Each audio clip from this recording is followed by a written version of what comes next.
तो आइए अब देख लेते हैं भाववाचक संज्ञा। अभी तक हमने क्या देखा?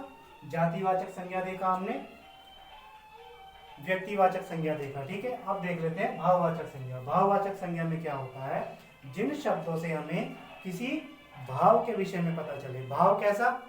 भाव बुढ़ापे का हो सकता है, जवानी का हो सकता है, खुशी का हो सकता है, दुख का हो सकता है, यौवन का हो सकता है, ठीक है, सर्दी का हो सकता है, गर्मी का हो सकता है, दिन का हो सकता है, रात का हो सकता है। इस प्रकार का कोई भी शब्द जिससे हमें किसी भाव के विषय में पता लगे, वहाँ भाववाचक संज्ञा होती है। ठीक है, तो कौन सी होती है भाववाचक संज्ञा?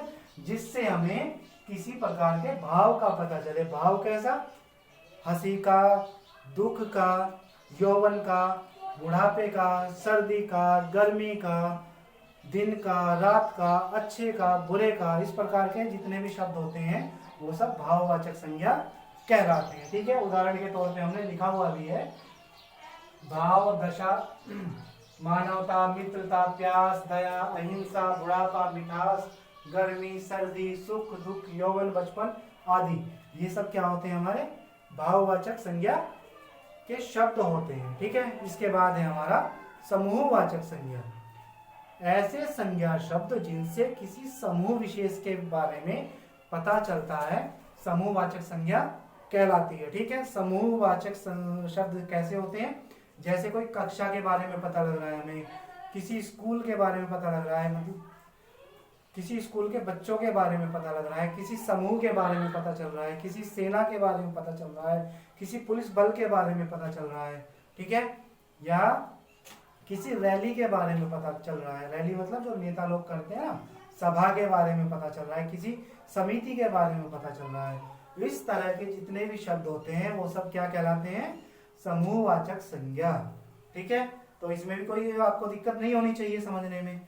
समूहवाचक संज्ञा क्या होती है हमने समझ ली, भाववाचक संज्ञा क्या होती है हमने समझ ली, जातिवाचक संज्ञा क्या होती है हमने समझ ली, व्यक्तिवाचक संज्ञा क्या होती है हमने समझ ली, और संज्ञा किसे कहते हैं ये भी हमने समझ ली।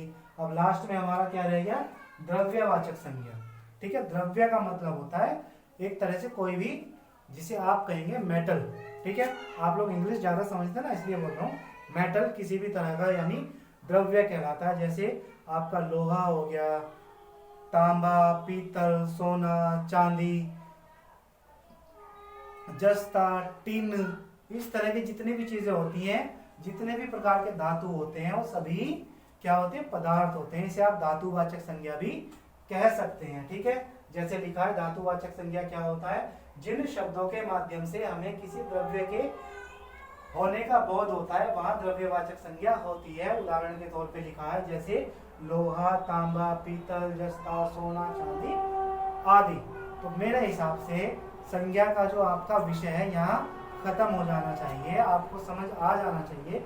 अब नेक्स्ट वीडियो में हम इनमें विकार कैसे उत्पन्न होता है, संज्ञा में विकार कैसे होता है, इनका रूप परिवर्तन कैसे करते हैं, जातिवाचक से भाववाचक कैसे बनाते हैं, ये सब हम अगली वीडियो में देखेंगे। तब तक के लिए धन्यवाद।